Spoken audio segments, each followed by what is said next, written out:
Assalamualaikum warahmatullahi wabarakatuh. Alhamdulillah, wassalatu wassalamu ala rasulillah wa ala ashabihi wa man wala.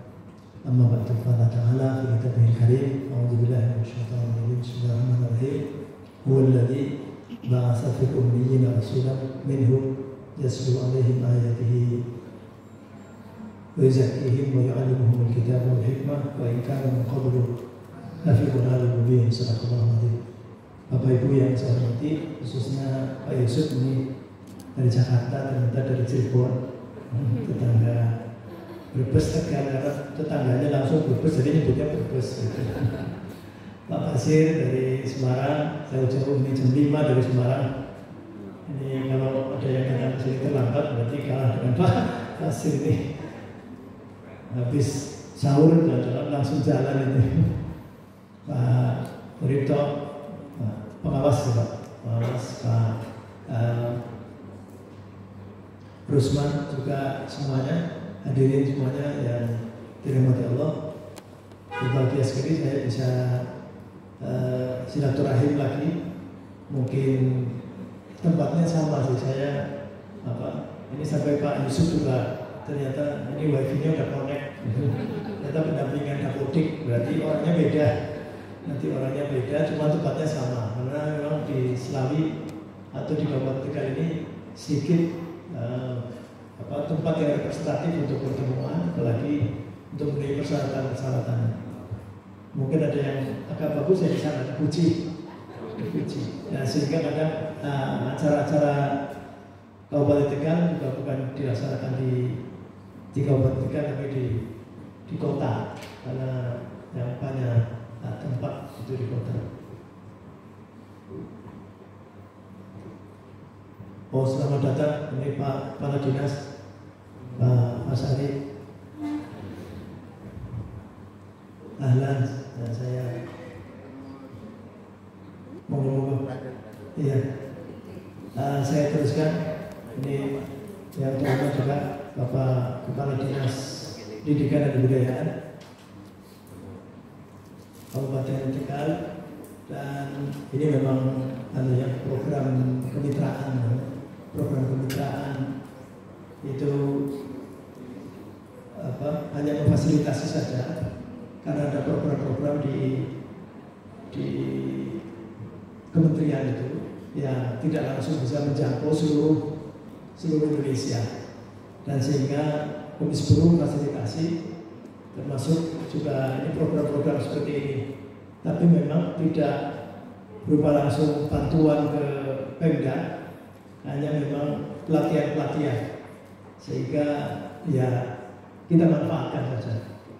Ada juga mungkin program lain yang sukses Pak Muhajir Effendi, karena banyak kritik, salah sasaran, kemudian serapannya rendah, sehingga mau dipotong oleh Kementerian Keuangan, itu PIP.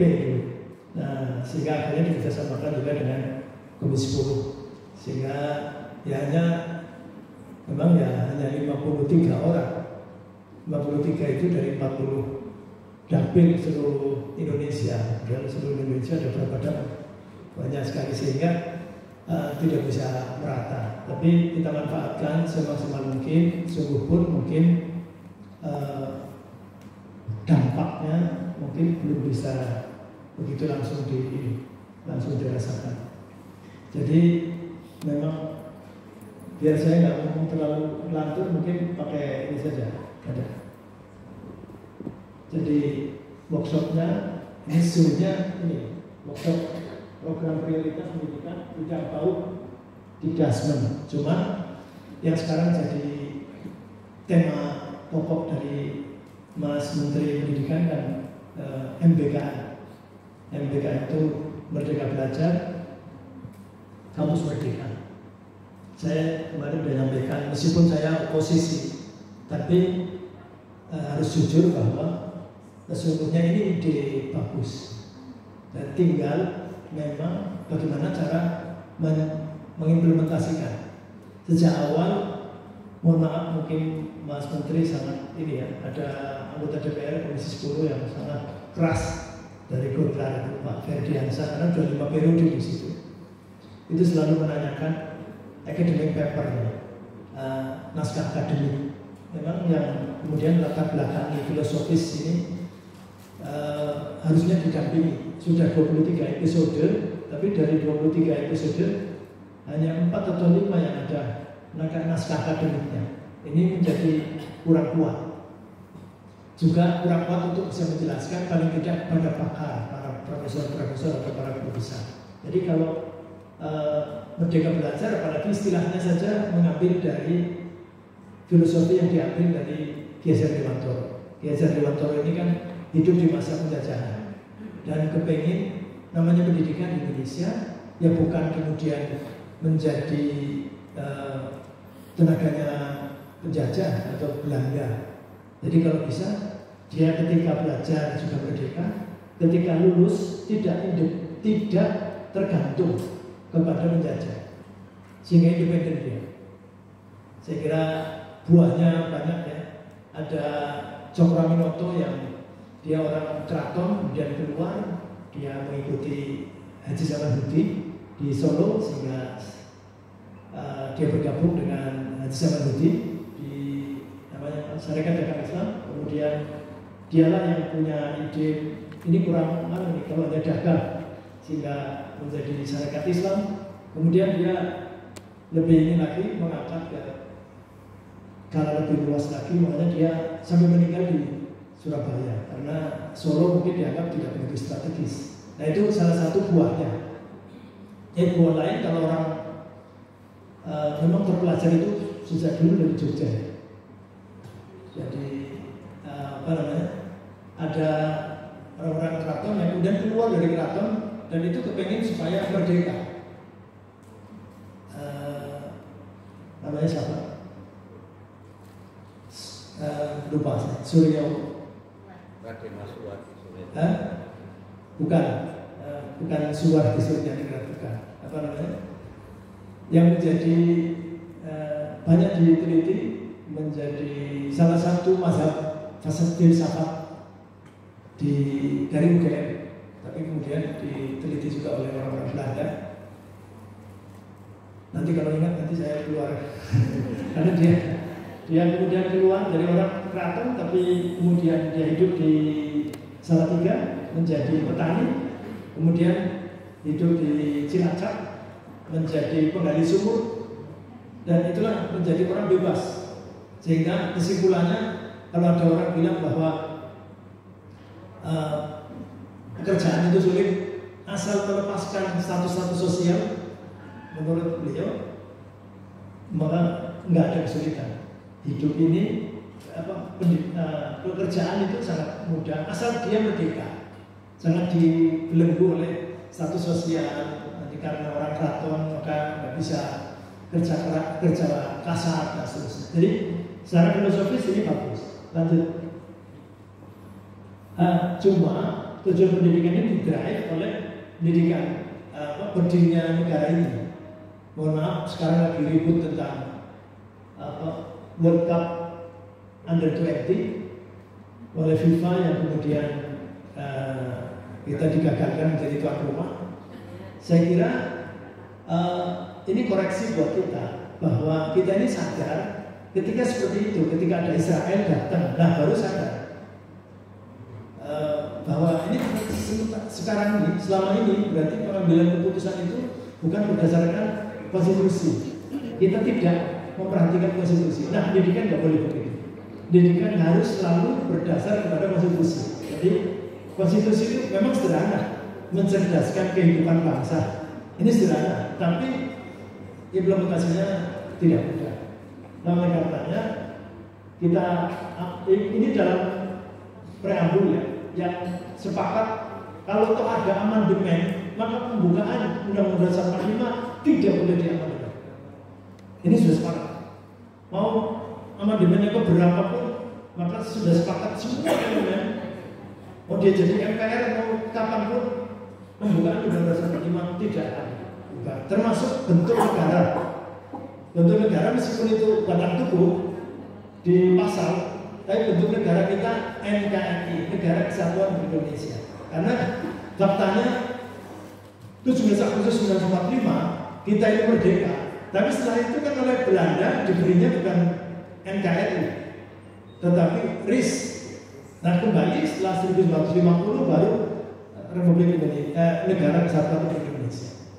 Nah ini maka pendidikan juga begitu, mencerdaskan kehidupan bangsa intinya. Kemudian ini ada amanat yang lebih detail.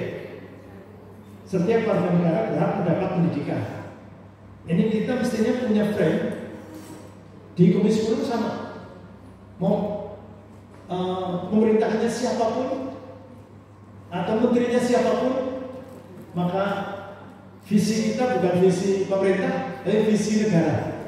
Visi negara. Jadi Komisi 10, kalau masuk ke Komisi 10, mohon maaf, nggak ada bedanya antara koalisi dan oposisi, sama saja. Mungkin Pak Mas Menteri juga merasakan sehingga agak kurang sering menghadapi, atau mungkin kurang sering beramah tamah dengan Komisi 10. Tapi itulah Komisi 10. Jadi semuanya sama, dari semua elemen, dari semua fraksi sama. Setiap warga negara wajib mengikuti pendidikan dasar dan pemerintah wajib membiayainya. Nah ini sampai sekarang pemerintah Kemendikbud sendiri masih belum bisa mengurai. Kalau 20% dari 2.700 itu 600 triliun lebih. Tapi faktanya di Kemendikbud kemarin ada 70 triliun.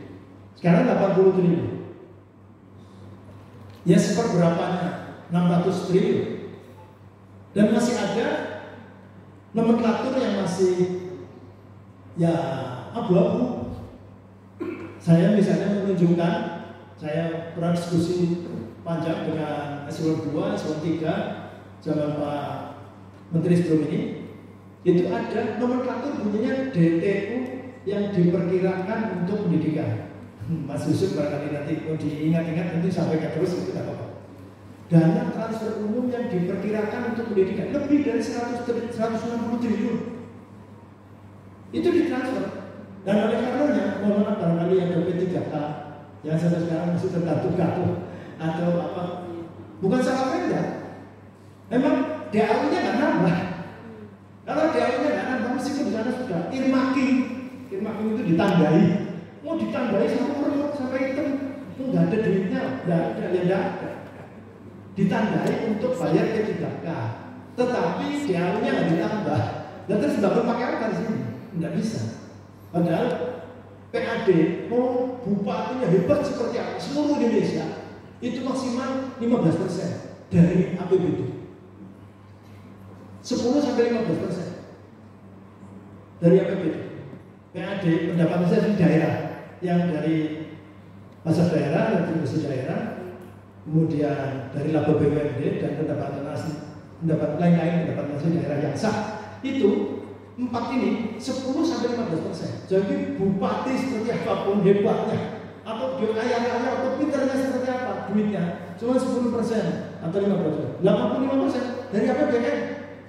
Sehingga kalau tidak pinter bagaimana caranya APBN itu turun ke bawah, nggak ada afirmasi ke daerah. Atau yang nggak pernah nyolek mungkin di Kementerian Keuangan atau Kementerian Dalam Negeri dan sebagainya, atau di DPR. DPR ada banggar itu lagi, tapi di sini yang banggar cuma satu, Mas Agung yang dari Golkar, yang lain nggak ada, sehingga nggak bisa itu mengalokasikan segala macam. Tapi ya kemitraan bisa, kemitraan seperti ini, atau mungkin kalau ada apa yang mendorong DAK mungkin sedikit bisa. Jadi itu konstitusi. Kemudian ada undang-undang yang kemarin mau direvisi, tapi berhenti gara-gara banyak kritik. Sesungguhnya kritik itu hak segala bangsa. Jadi nggak apa-apa sebetulnya, kritik itu yang biasa saja dan terus langkahnya maju mestinya. Cuma saya berhenti. Ya sudah, kita berhenti dulu. Mungkin kuning doang itu sebab panas itu. Jadi Undang-Undang 20/2003 tentang Sistem Pendidikan Nasional pasal 3 mengembangkan potensi. Jadi tujuan pendidikan itu mengembangkan potensi peserta didik agar menjadi manusia yang beriman, bertakwa kepada Tuhan Yang Maha Esa. sengaja diberi warna merah supaya dapat perhatian, karena kemarin di profil pelajar Pancasila sebelumnya nggak ada iman dan takwa. Akhirnya kita kritik terus, akhirnya masuk. Dan sayangnya, dan berakhlak mulia, sehat, berilmu, cakap, kreatif, mandiri, menjadi warga demokratis dan bertanggung jawab. Ini saya kira sudah terakomodasi. Cuman di PJP, Peta Jalan Pendidikan, nggak ada kata agama. Padahal di konstitusi juga ada agama. Kita ini hidup memang bernegara itu ya berdasarkan konstitusi. Lanjut, Pak. Mas. Nah, kadang kita pakai standarnya ini memang agak berat. Saya kemarin mohon maaf Pak Yusuf di di Brebes ya, karena memang agak menyedihkan. Dari 35 kabupaten kota, dia nomor 35. Indeks pembangunan manusia. Indeks pembangunan manusia itu unsurnya 3: pendidikan, kesehatan, dan daya beli. Daya beli ini kompleks. Nah, kesehatan mestinya secara terstruktur bisa ya kalau ada puskesmas rawat inap yang cukup, mungkin tidak banyak kemudian angka kematian ibu hamil yang seperti di Brebes itu. Nah, tapi kemudian yang bisa dikesah juga salah satunya adalah pendidikan. Pendidikan itu asal kerjasama mungkin dengan lembaga-lembaga yang ada, lembaga kursus, pesantren, dan sebagainya. Karena banyak pesantren yang tidak terdaftar menjadi lembaga pendidikan formal. Padahal indeks pembangunan manusia ukurannya pendidikan formal. Nah, kalau misalnya ya didengkul atau diupgrade sedikit ya masuk ke PKBM, saya kira itu lebih bisa. Dan ini nggak tahu nih Kabupaten Tegal, saya masih belum. Kalau IPM-nya berapa Pak Mas Ari? Nomor 33 kalau nggak salah, atau 32. Kakaknya Pemalang. Ya itu mungkin juga apa ya, kita kalau mengejar itu mungkin terlalu kita terlalu capek. Tetapi itu ukuran yang kita pakai. Dan secara internasional itu pakai ini program World International Student Assessment, PISA. Dan PISA ini kita itu tadi nomor 74 dari 79 negara. Nah, ini sebenarnya literasi, numerasi, dan sains.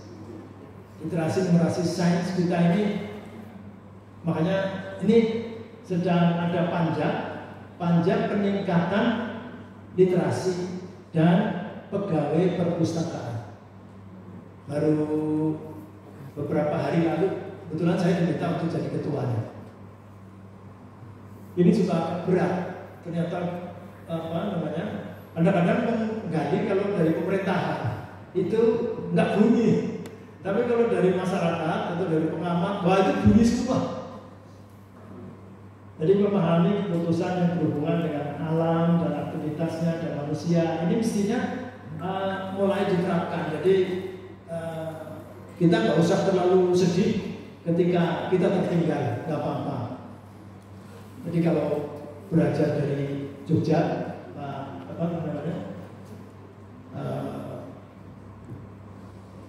Keraton Jogja itu dinilai oleh World Bank menjadi daerah yang miskin, terutama di daerah Gunung Kidul. Nah, ternyata ukuran World Bank itu karena konsumsi kalorinya kurang dari 2000 kilokalori. Kurang dari 2000 kilokalori satu orang.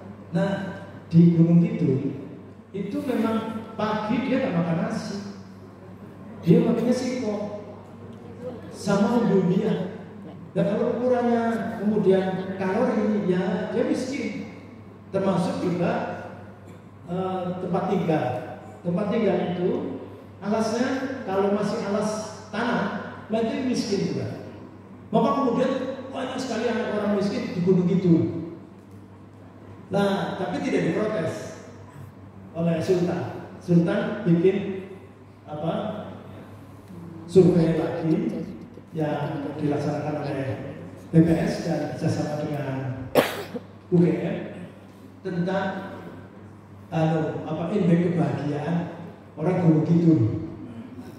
Dan ternyata indeks kebahagiaan orang Gunung Kidul bahkan lebih cepat. Ini luar biasa. Jadi karena ukuran orang Gunung Kidul, jadi rumah kalau besar, tanahnya alasan tanah sekalipun, tapi di dalam ada sapi 2 dan seterusnya, itu orang kaya. Tapi menurut World Bank itu orang miskin. Karena makanya singkong ini nggak bisa.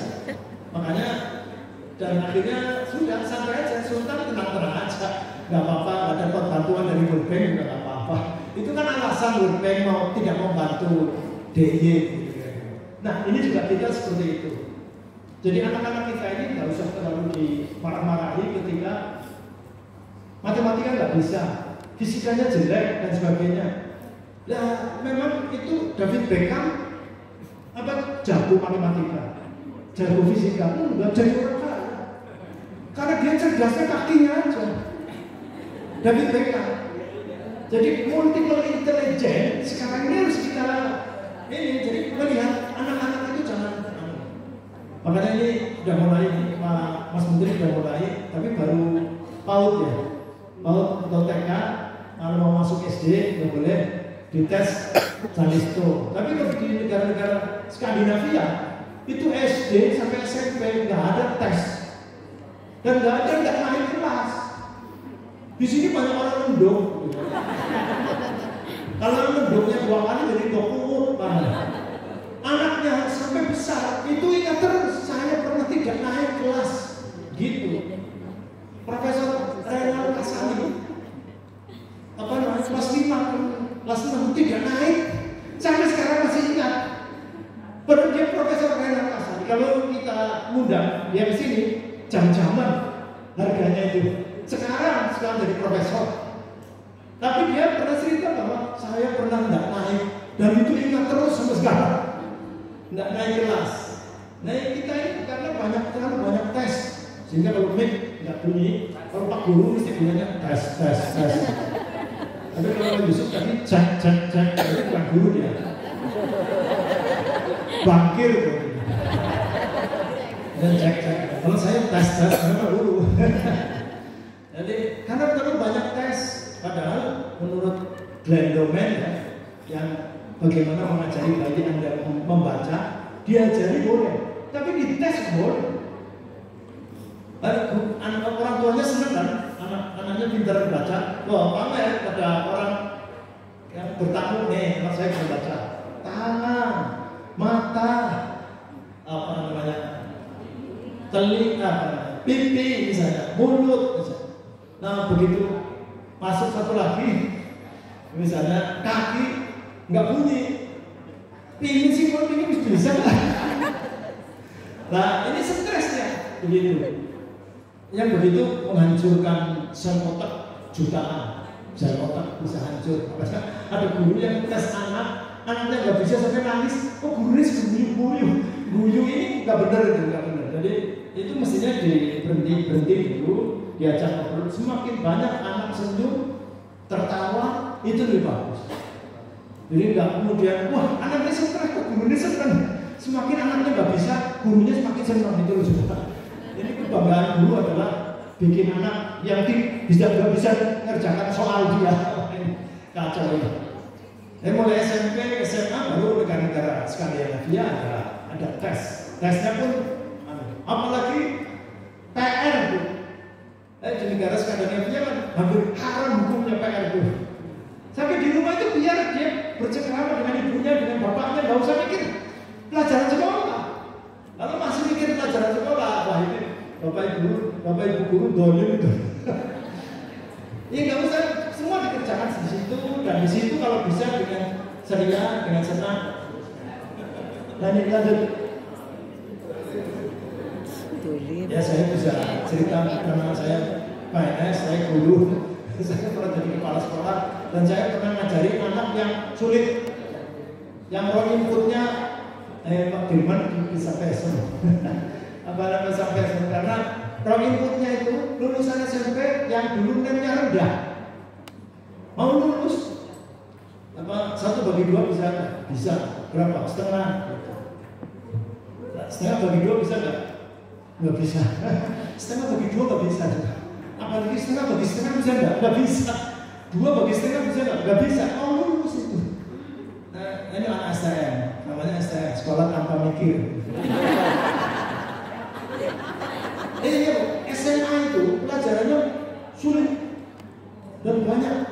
Itu bukunya kalau lihat SMA itu kertas bawah semua, stres ya.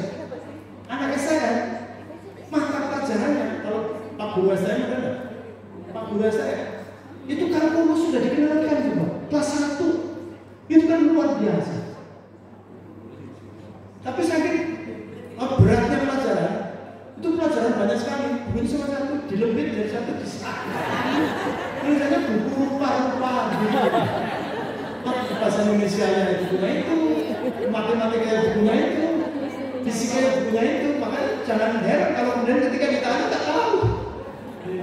Ini ngajari begitu. Jadi guru yang hebat adalah guru yang bisa ngajari. Saya hormat sama Profesor siapa? Johannes Surya yang nyari anak yang paling SMA yang paling jelek di mana? Di Papua. Anak di Papua dan kemudian diajari bisa jadi juara Olimpiade internasional. Nah itu kalau guru yang begitu luar biasa. Tapi kalau guru yang nongkrong-nongkrong, kasar-kasar tapi anaknya pintar-pintar itu bukan guru hebat itu. Itu bukan guru hebat. Makanya saya nggak hebat kalau anak SMA 1 Selawi atau anak SMA 1 Tegal. Ya nggak usah diajari guru itu pintar guru. Nggak usah diajari udah pintar. Jadi bukan gurunya yang hebat. Guru yang hebat adalah anak bodoh-bodoh kata orang, tapi bisa menjadi pintar karena gurunya itu. Wah luar biasa. Jadi apalagi era sekarang istilah disebutnya buka itu volatility itu naik turun nggak jelas. Jadi kemudian U-nya uncertainty, tidak ada yang pasti sekarang ini. Kemudian complexity, orang mau menyelesaikan problematika sekarang tidak bisa dengan satu mata pelajaran atau satu bidang ilmu pengetahuan, tidak bisa. Kompleks sekarang. Dan terakhir ambiguity itu antara realita dengan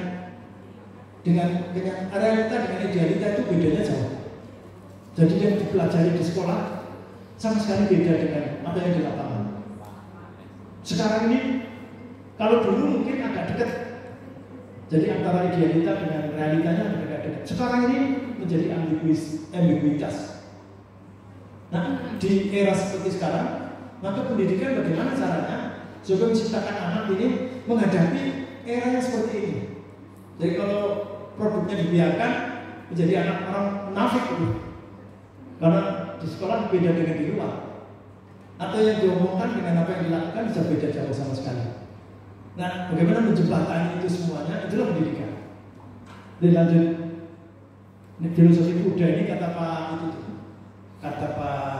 Yudi Latif, Profesor Yudi Latif di Komisi 10 mengatakan bahwa kita ini pesan kepada menteri.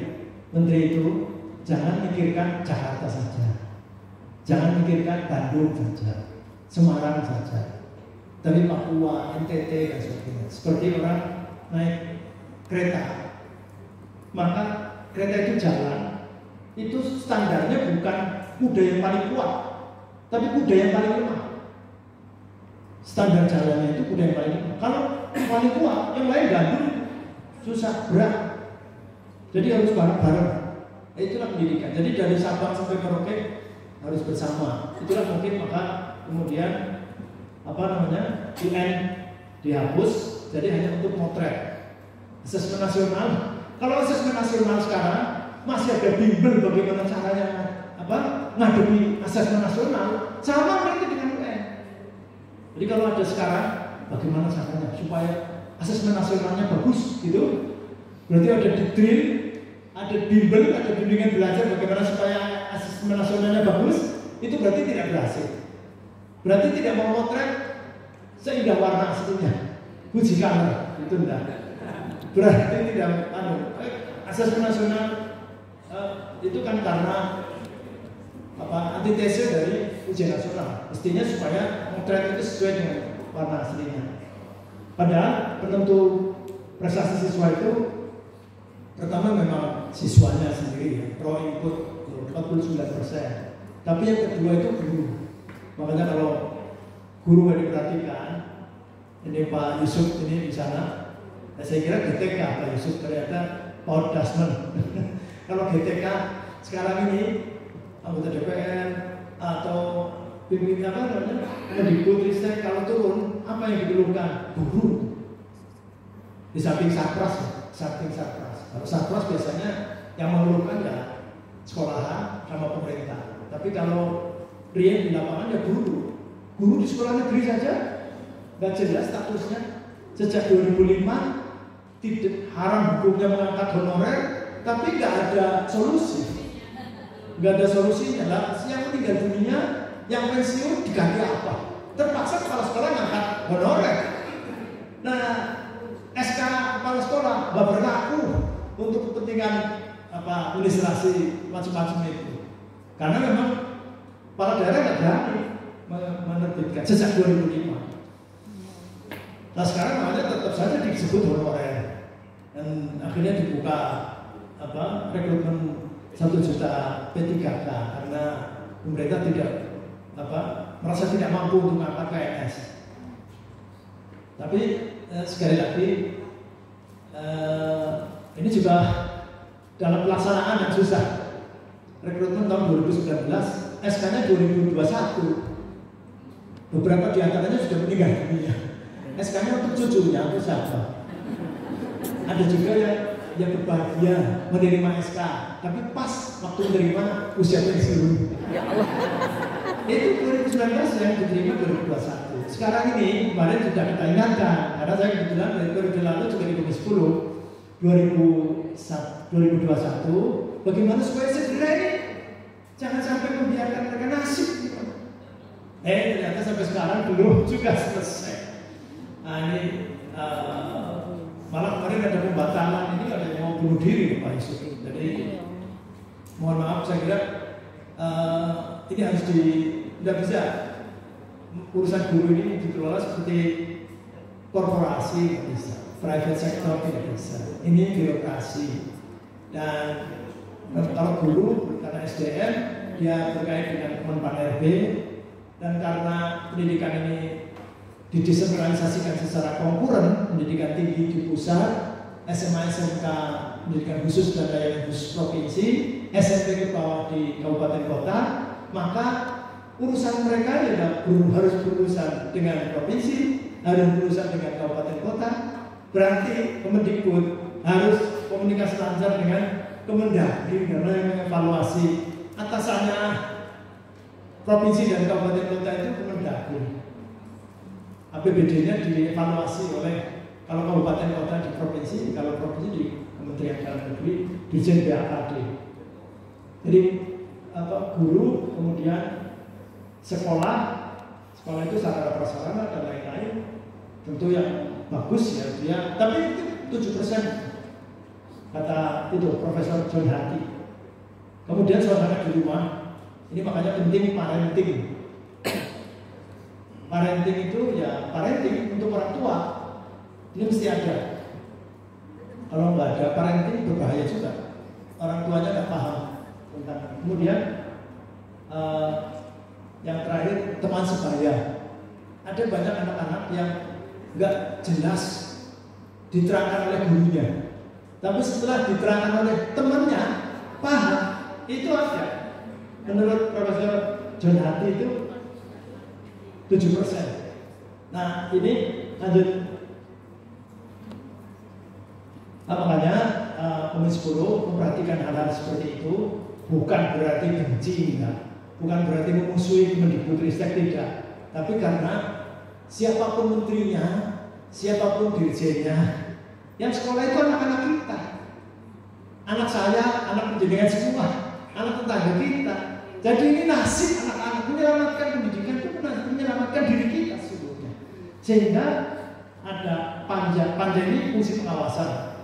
Jadi mungkin banyak kritik, banyak rekomendasi ini panja kebijakan MBKM sudah selesai. Ini sudah saya serahkan karena saya kebetulan ketua panjanya. Dan panja formasi GTKP 3K. Kebetulan yang mimpin Bu Agustina Wilujeng dari PDI Perjuangan, bahkan sudah 2 kali panjanya. Judulnya beda-beda, tapi nggak selesai juga. Jadi banyak yang mestinya harus diperhatikan, termasuk apa yang saya sampaikan tadi, bagaimana komunikasi dengan Menpan RB, dengan BKM, dengan Kemendagri, dan terakhir panja kebijakan kurikulum. Ini karena kemarin ramai mau kurikulum 13, kurikulum yang sederhana, kemudian kurikulum namanya apa? Sebelum Merdeka.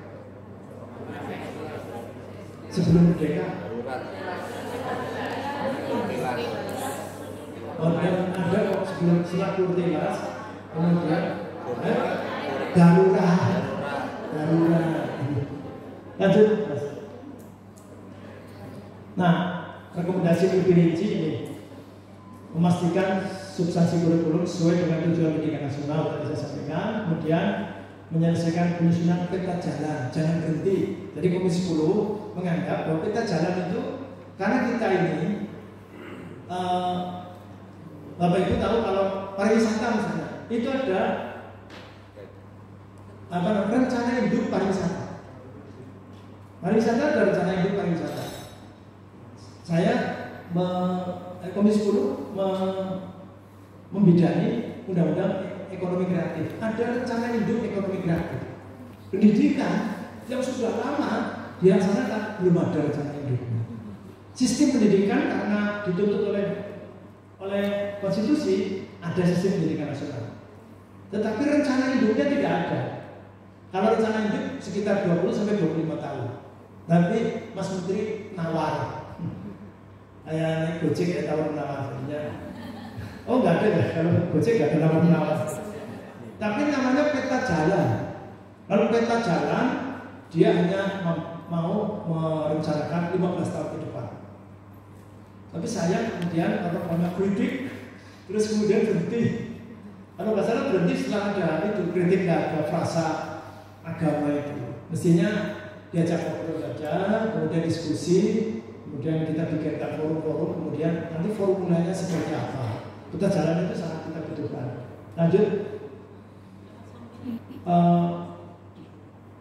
menghitung kebutuhan anggaran untuk pengembangan dan implementasi kurikulum ini. Kurikulum Merdeka ini masih ditempel-tempel di nomenklatur lain.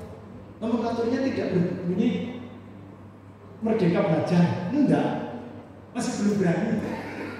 Jadi Merdeka Belajar di sini di launching dan lain-lain, tetapi anggarannya nggak jelas. Ini kalau bisa anggarannya jelas saja, bunyinya Merdeka Belajar begitu kira-kira.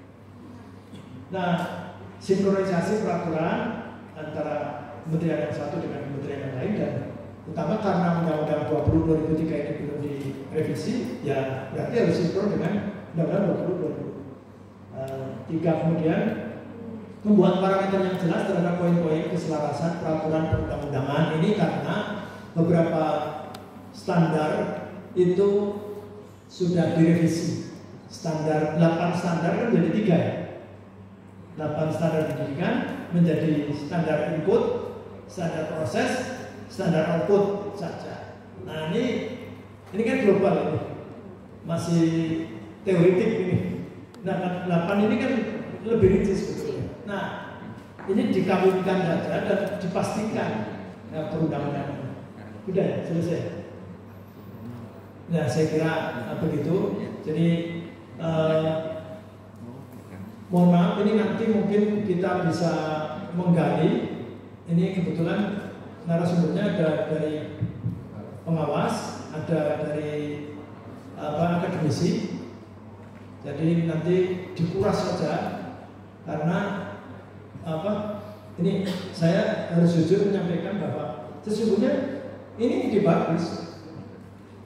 Jadi kalau sekarang ini paradigma guru nggak bisa hanya guru kemudian murid, kemudian guru yang ngasih. Sekarang ini semua guru semua murid, semua guru semua murid. Artinya murid itu ada juga yang diajari gurunya, dia udah tahu. Karena sekarang pegang gadget, dia udah baca banyak. Nah yang begitu, muridnya bisa jadi narasumber. Jadi muridnya menjadi guru, gurunya jadi murid berarti. Semua guru, semua murid. Nah, tetapi bukan berarti gurunya nggak boleh siap-siap. Guru punya kewajiban mempersiapkan semua materi. Tetapi kalau kemudian ada murid yang punya potensi banyak menguasai, itu bisa jadi narasumber. Nah, ini salah satu contoh saja dalam kegiatan belajar mengajar. Jadi merdeka belajar itu kemudian nanti kalau ujungnya sih seperti harapan Ki Hajar Dewatara bahwa produk pendidikan kita memang benar-benar merdeka dalam proses belajar, mengajar, dan kemudian menjadi manusia yang merdeka, independen, tidak tergantung dengan yang lain. Sehingga mungkin nanti nggak seperti yang digalurkan sekarang, lulusan SMA, SMK banyak pengangguran dan sebagainya. Entrepreneurship itu menjadi bagiannya, jadi satu. Demikian yang bisa kami sampaikan. Harus membuka ya, mau membuka dengan mengucap Bismillahirrahmanirrahim. Maka workshop pendidikan, program prioritas pendidikan bidang PAUD, Dikdas, dan Dikmen dinyatakan dibuka. Assalamualaikum warahmatullahi wabarakatuh.